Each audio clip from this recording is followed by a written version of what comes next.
Topic ये है कि एक तरफ से आप हमारा शुक्रिया अदा करते हैं अमेरिका वाले, हमें तो समझ नहीं आ रही ताड़ साहब, वो मोहम्मद शरीफुल्लाह का शुक्रिया भी अदा कर ही रहे थे और सुना हमारे ऊपर पाबंदियां लगा रहे हैं, हम अमेरिका भी नहीं जा सकते। ये हमारी डोमेस्टिक जो सियासत है उसके लिए भी बड़ा एक बयान है, ना सिर्फ हुकूमत वक्त के लिए बल्कि ऑपोजिशन के लिए भी। सिर्फ एक दिन पहले ही की बात है जब हमारे प्राइम मिनिस्टर शहबाज शरीफ साहब भी खुशी से, उनका हाल जो था वो ऐसा था कि वो सुबह से रात तक यही बताते रहे तमाम लोगों को पकड़ पकड़ के कि जी डोनाल्ड ट्रंप ने पाकिस्तान की तारीफ की है। अमेरिका के रिव्यू में 2 ममालिक शामिल हैं, अपने जो ट्रैवल प्लान्स हैं या ट्रैवल एडवाइजरी जिसे कहते हैं। लास्ट ईयर भी अक्टूबर में मॉस्को फॉरवर्ड में मुत्तकी साहब को बिठा के बताया गया जी कि टेररिज्म की फैक्ट्रियां बंद करें। वो उनमें एक है मुल्क अफगानिस्तान और दूसरा मुल्क है पाकिस्तान। एक तो यहाँ ऑलरेडी जाने से पहले काफी ठीक ठाक कड़ी नजर से लोग अब आपके वीजे देखते हैं, आपकी पूछते हैं कहाँ जा रहे हैं, क्यों जा रहे हैं, ये है वो है। लेकिन मेरा ख्याल है हमें इससे ये जो सबक लेना चाहिए, कोई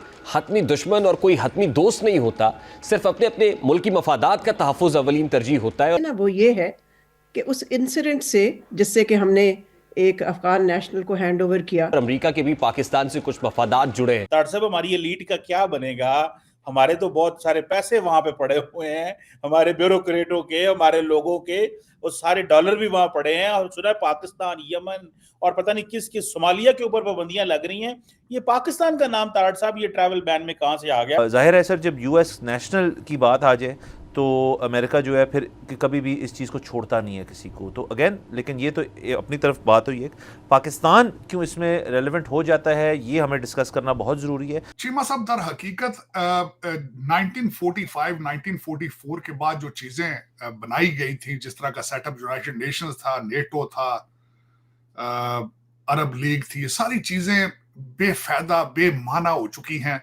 एक नई चीज, इस वक्त नई रीऑर्गेनाइजेशन की जरूरत है, बल्कि दुनिया के हर कंट्री को डोज की जरूरत है, दुनिया को अपने आप को रीएवैल्यूएट करने की जरूरत है और अमेरिका ने वो शुरू कर दिया प्रोसेस, जो कि बहुत जरूरी है सारी दुनिया।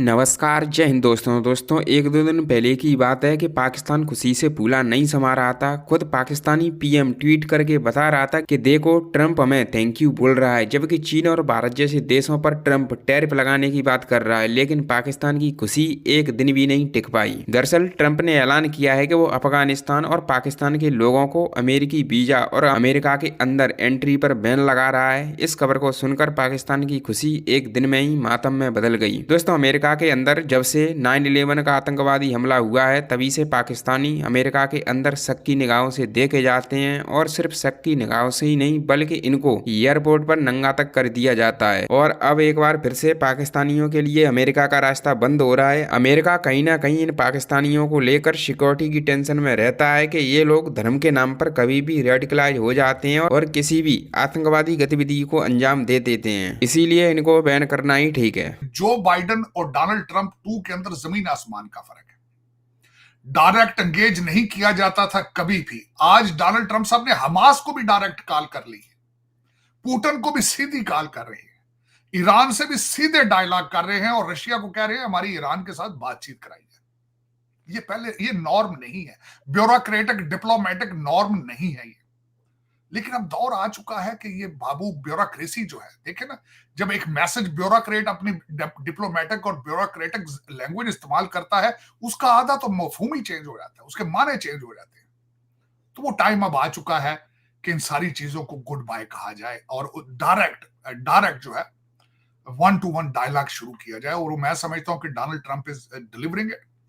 उन्होंने अगले दिन जो 100 मिनट का स्पीच दी है, लॉन्गेस्ट स्पीच, और कौम के सामने उन्होंने उस दिन जो डेमोक्रेट पार्टी का जो ओबामा बाइडन ने बड़ी मेहनत की है, ओबामा ने खैर बदला लिया है अमेरिका से बड़ी मेहनत के साथ, उसके जनाजे में उन्होंने आखिरी कील ठोक दी। मैं अर्ज करना चाहूंगा, मैं इंटरनल भी 2-4 चीजें बताना चाहूंगा। चीमा साहब, यहां तक हुआ है कि वॉशिंगटन डीसी, जो कि स्टेट नहीं है सिटी है, और ये पहले कभी कांग्रेस इसको मैनेज करती थी उनको, क्योंकि इस वक्त वॉशिंगटन डीसी के अंदर 40% काले अफ्रीकन अमेरिकन रहते हैं, उनको भी कहा गया है कि हम अब इसका चार्ज आपसे वापस ले लेंगे, कांग्रेस वापस ले लेगी, अपने आप को ठीक करो, हाउस अपना काम करो। कल डोनाल्ड ट्रंप साहब ने डायरेक्ट मेयर को कहा है कि अपने होमलेस यहां से उठा के ले जाओ, इनको बंदोबस्त करो, this is a Nations capital. Cheema साहब, दूसरा जो एक वोक कल्चर, DEI और जो कुछ हमारे ऊपर इन्फोर्स किया गया 12 साल से, वैसे बराक ओबामा खुद DEI की पैदावार थे। कल जो व्हाइट हाउस के सामने जमीन के ऊपर एक इन्होंने बहुत बड़े बड़े अल्फाज में लिखा था ब्लैक लाइव मैटर, और उसको कहा जाता था ब्लैक लाइव मैटर सर्कल, वहां पे पेंटिंग शुरू हो चुकी है। उनका उठाओ इसको, कर ले जो इसको उठा। चीमा साहब, जिस तरीके से एल ग्रीन को वहां से निकाला गया उस दिन स्पीच करते हुए, टेक्सास का जो कांग्रेसमैन, ये वही कांग्रेसमैन है जिसको अभी पिछले कुछ दिन पहले हमारे मोहसिन नकवी साहब सलाम करके गए थे, जिसके बारे में मैंने ये भी कहा था कि इनको इतना अंदाजा नहीं है कि अगर गूगल कर लिया करेंगे इनके व्हाइट हाउस के इस कांग्रेसमैन के साथ किस तरह के टर्म्स हैं, तो आप अंदाजा लगाएं कि इतने कांग्रेसमैनों में से सिर्फ एक कांग्रेसमैन को निकाला गया है और वो एल ग्रीन था, और उसको हमारे मोहसिन नकवी साहब आके उनके आस्थाने पे जाके सलाम करते रहे। लेकिन अब आगे चलते हैं चीमा साहब, इन्होंने आज की जो नई खबरें आ रही हैं वो ये हैं, एक तो मैं तस्दीक करना चाहूंगा, मैं समझता हूं बहुत बड़ी अचीवमेंट है, लोगों ने इसको अंडर एस्टिमेट किया है। चीमा साहब, इस वक्त फ्रेंड्स और फोर्स सारे कांप रहे हैं डोनाल्ड ट्रंप से। मैं अर्ज करना चाहूंगा, जापान का प्राइम मिनिस्टर आता है तो वो गाफ की तैयारी करके आता है कि मैं डोनाल्ड ट्रंप साहब के साथ गाफ सीख के आते हैं यहाँ मुल्कों के सदर। मोदी साहब ने आना था तो 2 महीने पहले तैयारियां शुरू कर दी थी, बजट के अंदर टेस्ला और एप्पल को अकोमोडेट किया गया था, और लोग थर थर कांपते हैं इन सर्कमस्टांसेस के अंदर, इस सर्कम। और डोनाल्ड ट्रंप साहब किसी की तारीफ नहीं करते जब तक इट्स अ मैंडेटरी। शरीफुल्लाह को पकड़ना, वो 13 बच्चों को जिसने मारा था, 13 बच्चे ही थे वो, 19 साल के, और वो जब उनके जनाजे यहां पे आए थे तो बाबे बाइडेन को उन बच्चों की माओ ने कहा था कि don't touch our kids dead bodies. इतनी नफरत थी उसके खिलाफ। आपको मैंने शायद अर्ज किया था कि डोनाल्ड ट्रंप साहब के मैंडेट का हिस्सा था कि बूस्ट करना मोराल पेंटागन का, जो demoralized. Fall of Kabul American warfare की हिस्ट्री के ऊपर एक बदनुमा धब्बा है, जिसको डोनाल्ड ट्रंप साहब पहले दिन से धोना चाहते हैं, साफ करना चाहते हैं। और उसमें, और दूसरा, आज तनकीद कर रहे हैं मेरे कुछ गुड टू सीईओ वाले जज हैं, वो भी तड़प रहे हैं।